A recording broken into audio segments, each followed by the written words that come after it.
Well, I've tracked him down. Oh yeah, he was where he normally is. Well, not normally.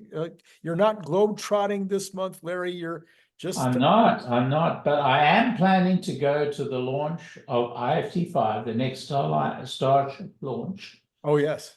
Very excited about that. So you may have me here another week or so, but I'm going to get on the road soon. Well, I'm really hoping they launch soon. I've been talking about joining you on that route if we, depending on what else is going on at the time. All right. So I understand you've had a chance to drive the famous 12.5 and let me know what Thumbs up. Thumbs up. Randy, this is amazing. This time 3 months ago, 4 months ago, I had the view that it's going to be 6 months to a year, sorry, to a year and a half, sometime between early and late 2025 before we would see real, autonomy. I must say, having driven 12.5, 12.5, yeah, I'm blown away. I mean, this is autonomy. The most, my famous story about trying to get out of my neighborhood. Right. No problem. No problem at all. Oh my goodness. And, driving through downtown Cary, downtown Raleigh, the freeways, I don't know what to tell you. It's, I may be getting too excited. Okay. So you've now revised your thinking that it may not take till the middle of 2025. It might be sooner. I think so. I think they're at the cusp. I think that they're in the final phases of, reducing the size of the inference, the actual code. I think they're doing what is necessary to be able to roll this out to the whole fleet. I think once this version and the forthcoming version, I mean, if the forthcoming version shows the same improvement from the previous version, that would be mind-blowing. But I don't think it has to. I think we're there. Gotcha. Yeah, well, you're in good company. Bradford Ferguson, that was his first statement was, we're there. It's done. Yeah, I mean, a lot of the big doubters, I wasn't a doubter. I was sort of in the middle, I think, I would say. But I've definitely come on side. I'm where Mars, whole Mars, Omar is. I'm exactly where Omar is. I think we're there. I think there's a lot of polish to do. Sure. In terms of the parking and the beginning and the end, the smart summon for parking again. But I don't think there's a lot of work to do in the rest of the package. Yeah. Well, that's exciting. So, yes. All right. Now there were, of course, many things in the earnings call, and there's been, I'm thinking maybe now hundreds of hours of YouTubers that have been going over the earnings call because it was so rich. It was so delightful. Having thought about it for a few days, Larry, what is top of mind for you out of the earnings call that you think might still be valuable for this audience? Well, it's Good News Friday, but I do want to strike a rather discordant note in saying that, Elon wasn't the Elon from the previous call. I think I've expressed this before. He didn't have this sunny outlook, the new book, and the first chapter of the new book is starting on 10/10, and that kind of view, because he gets short-tempered with this idiot kind of conversation. And I have to say too, that the shareholders' questions weren't that helpful. No, not that great. They were terrible. They were terrible. We have to have a session about what shareholders should think about when they make these questions and how they upvote these questions. But that aside, and we can't tell the Wall Street analysts how to, stop trying to, Ask their questions. poke the bear. But look, it's just unfortunate, and it did impact the share price. Of that, I have no doubt. I think Tesla had a path to actually improving the share price rather than, depressing it. But at the other hand, I'm not that concerned. I know a lot of our viewers are very concerned. Right. I would say to them that, this shall pass, this too shall pass. In terms of the news, firstly, the 4680 news was very, very good. And getting better. Very, very good. Yeah. And we saw J.Teig Meier actually show us a Cybertruck that had the dry process batteries in them. So this is landmark. It's a very important moment. And by the way, Cybertruck production is getting there. I don't think it's going to hit the mark I wanted it to. Yeah. But it's definitely getting up there. And then as far as the product news is concerned, I think it remains positive, very positive. Elon said he doesn't want to Osborne the models at the moment, but I think the time has come, that we have to actually face the fact that we are going to have to see these new models, and that they should be on 1010. I'm hoping they will be on 1010. And I would only say that I'm comfortable that we're about to turn the chapter, open the covers of the new book, and we're about to start the new chapter, the first chapter. And I only wish that, I hope that 1010 will be the sort of preface of that new chapter. Yeah, in fact, I did a video earlier today with Brian Wang, which did not get many views. And to all of you who are listening to this particular video, you should definitely go look at that. I'll put the card up later. But he was talking about what really is the new book. The new book isn't even FSD. The new book is not new cars. The new book is AGI and AI. Yeah. And Brian knows this stuff backwards, forwards, and inside out. And it was a beautiful, beautiful conversation about why we need an Austin and a Memphis and a Fremont with these giant, giant computers, what the difference is between them, how it all impacts, and why it's so important that Tesla or the Elon Musk group is first to get to fully AGI and fully embodied, fully, and it's just an amazing. Yeah. So I do want to talk about that because there was this conversation on X today. A lot of people are negative about the potential investment that into XAI. Right. That Elon ran this poll on. Right. And of course, the Elon haters, usual. Right. Stuff. Right. Yes. And we should just put that aside. But I want to raise this issue. I think it would be an outstanding investment for Tesla to invest in XAI.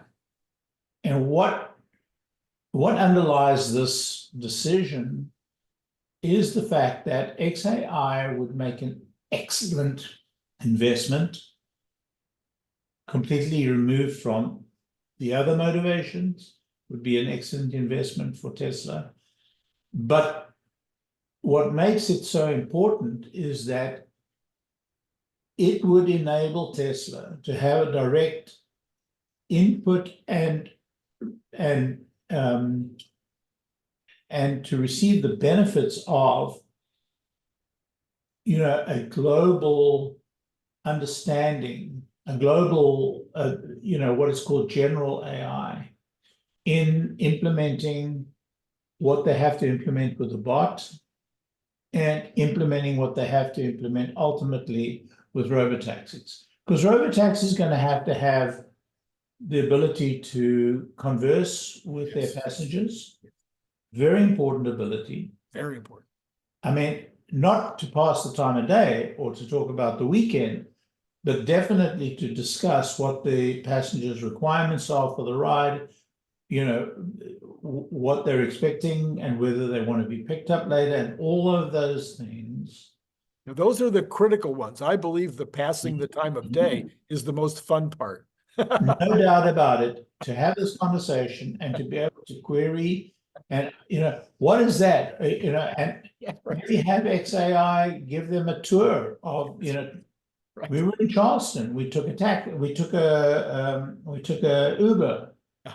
I mean, I would rather have taken, you know, a robotaxi and have the robotaxi tell me, you know, this is the historical, so the point is that there's a lot of value in the XAI relationship, and above that, there's no doubt that having a generalized AI, apart from the vision capability for the bot, is critically important, because the bot is going to have the ability to converse with its, you know, its quote owners. Right. So, and I think it's an excellent investment. Yes, in addition. In addition, so it's a strategic opportunity for Tesla. And then there was this question, why they didn't start XAI within Tesla. And you know, Elon answered that. Very People well. just won't hear what he says. They just won't hear what he says. Yeah. Just a pity. Yeah, Anyway. no, yeah, I think it makes total sense. You know, you've probably done the same thing as an employer. You have people that come in that you would like to hire, but they are in demand. And so if you are, maybe they're looking for the big corporate look, maybe they're looking for the small startup. You know, people have different, the really highly sought after people are, you know, strategic in how they're doing their careers. And right now, there's such a small covey of people who have this kind of knowledge that, you know, you can't pay for it. You know, you have to, these people have to be at the base of the opportunity. Yeah. Yep. All right. And so then there was also a big back and forth this week about the energy, what would you call it? The energy surprise, the extra 1.7 billion that we would be picking up in profits throughout the rest of this year. And now it's been back and forth and back and forth. Closer to 2.7. 2.7, yeah, 2.7. Yeah, 2.7, right. So, you know, this is a mystery as yet. I originally proposed that this money is free money. It's actually money that we will earn over the next X number of years, 1 year plus another 5 years. And I'm kind of backing off from that because, you know, I've read some of this revenue recognition rules that the accounting profession have promulgated, and so I'm no longer as sure as I was that this kind of net revenue, profit revenue, actually exists. But we're doing a lot of research right now, and we reached out to Tesla. Hopefully they will respond to us. You know, I wanted to get this question into say. I don't think people understood the importance of it. Right. So I'm hoping that we'll have a better understanding. We have had as many opinions as we've consulted CPAs, literally. Yeah. On the subject. So time will tell. Okay. All right. Well, I just thought we'd bring everybody up to date because you have talked about it on this channel, and we've been talking about it for a very long time, actually. But it turned out to be a little more, I think, than any of us thought it was going to be. Okay, so then any other things from the call, Larry? I know we've got what, 5 new vehicles next year or something. I'm losing count. We got the Semi, the Roadster, the Gen 2.5, the Juniper, and potentially the actual Cybercab. Yeah, 5 possible new vehicles that might all be introduced next year. Will that be enough for the folks that like to see metal being turned into cars? We have the first chapter of the new book. We have as many models coming Right, as we have had. already, yeah. You know, that could be my vice presidential moment, you know. The Right. time past is not going to be the time future. So the models to come are not the models of the past are not the models to come. Anyway, you got it. But yeah, I mean, it's a pretty exciting year coming, and you know, this has been an exciting year. Nobody yet groks, if I can use that expression, the value of the Cybertruck. Right. I think we're going to get to 1 million Cybertrucks a year. Could happen. Could happen. Yeah. And you know, the price is going to come down in due course. Sure. And you know, there's going to be improvements and there's going to be changes, but it's going to be 1 million vehicles a year product. Yeah, I have no idea how many robotaxis are going to end up making over time. It could be in the tens of millions and maybe in the hundreds of millions.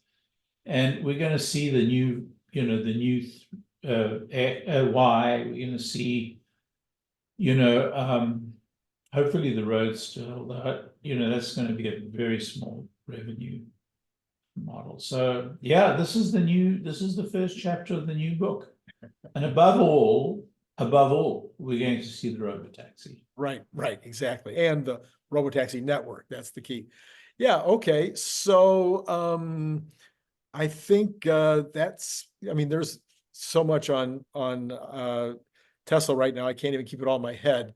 But we also had a very, very wild week in the economy and in the stock market. So what did it end up today? Was the Dow up 700 or something? 654 at the end.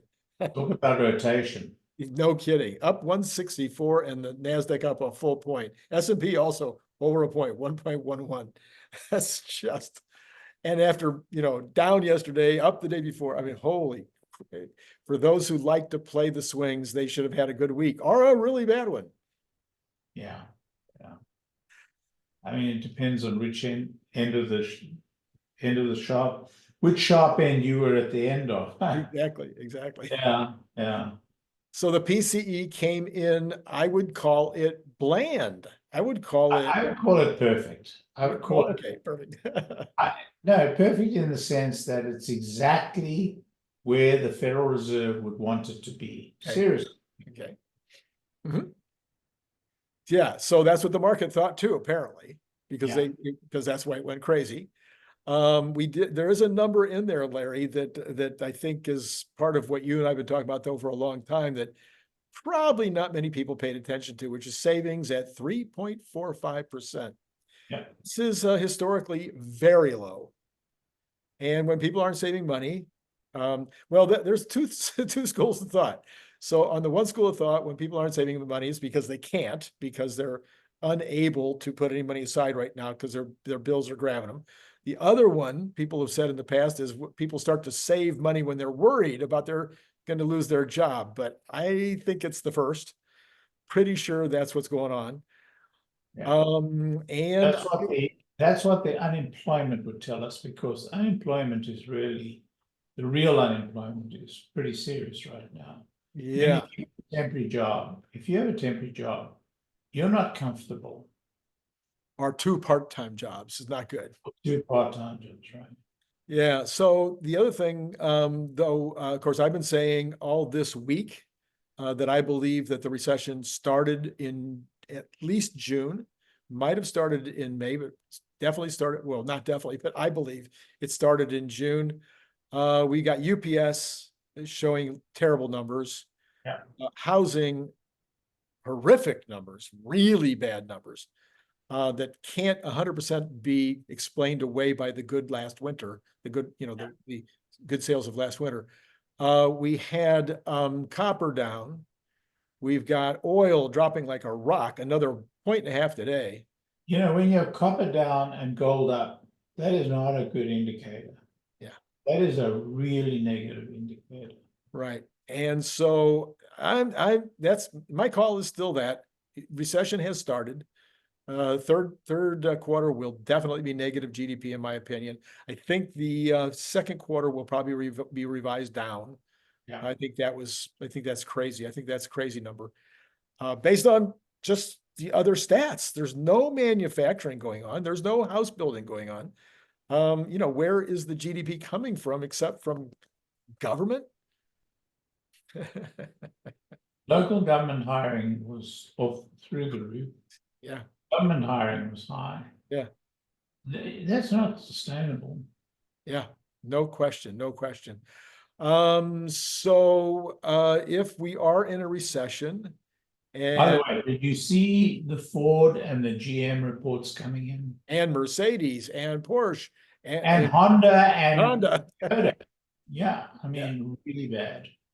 Yeah, that doesn't look to me like a 2.7 increase in the second quarter. That, although now a lot of that could have been sell into the dealers, and it just is not selling through.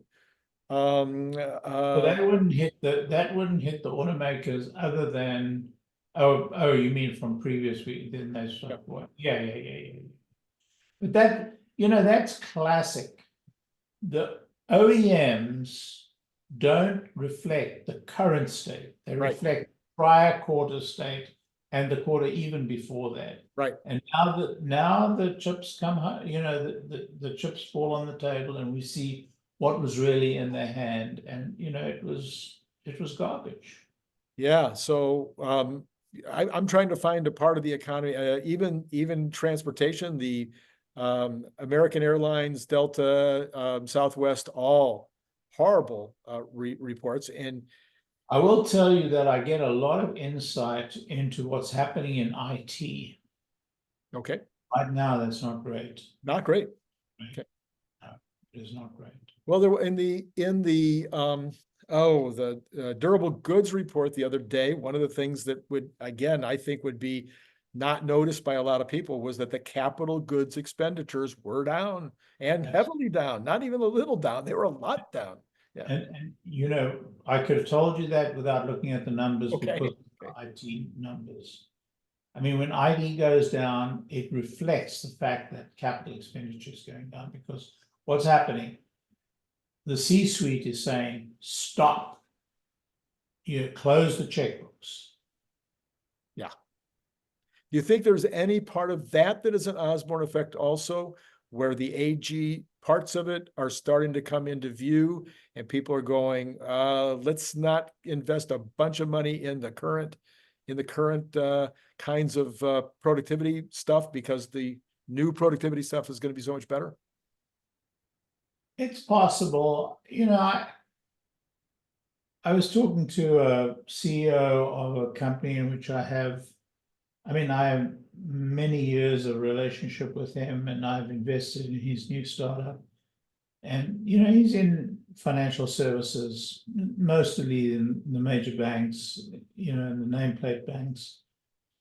And he's telling me about, how they're clamping down. It's rough, extremely rough.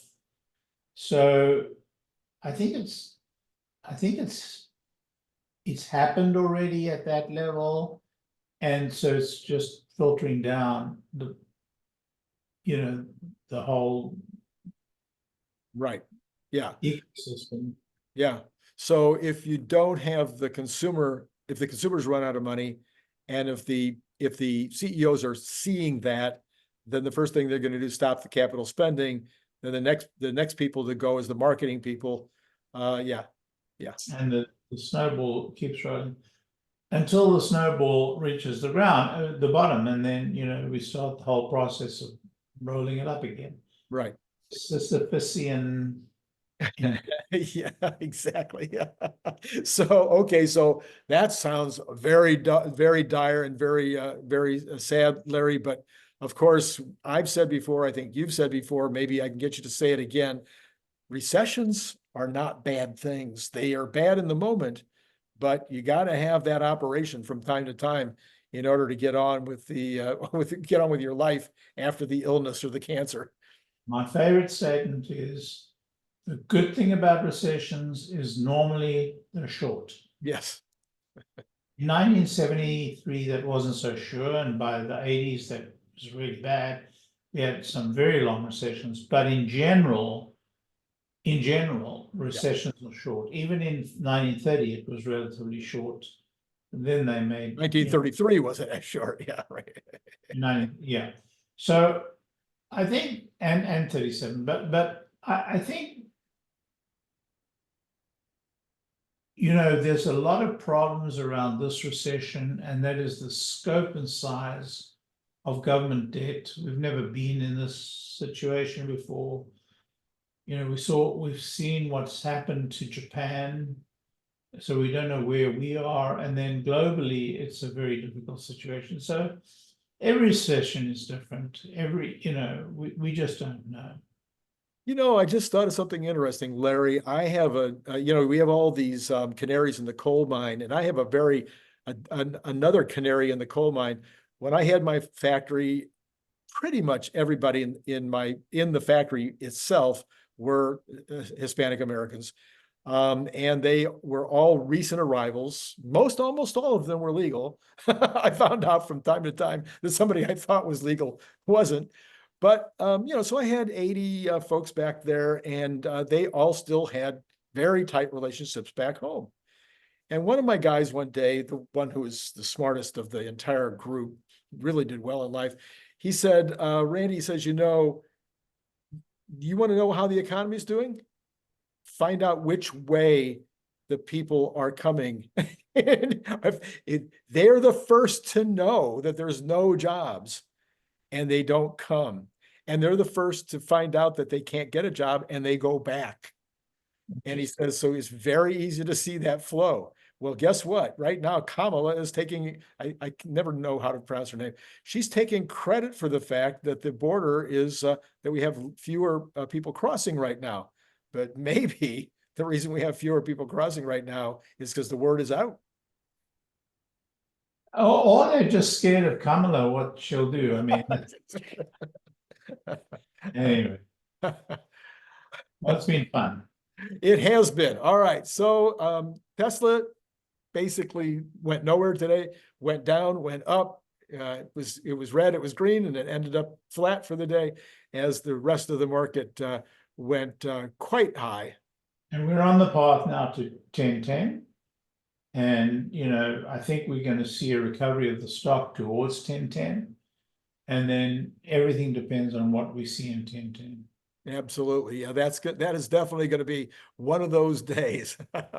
All right, Larry, thank you as always for coming on Good News Friday. And we will look forward to seeing you again on Monday, if the creek don't rise, as they say. Thank you, Randy. All right, and to all of you out there, thanks for watching. And it's been great talking to you. I have to say that at the end. It's really important.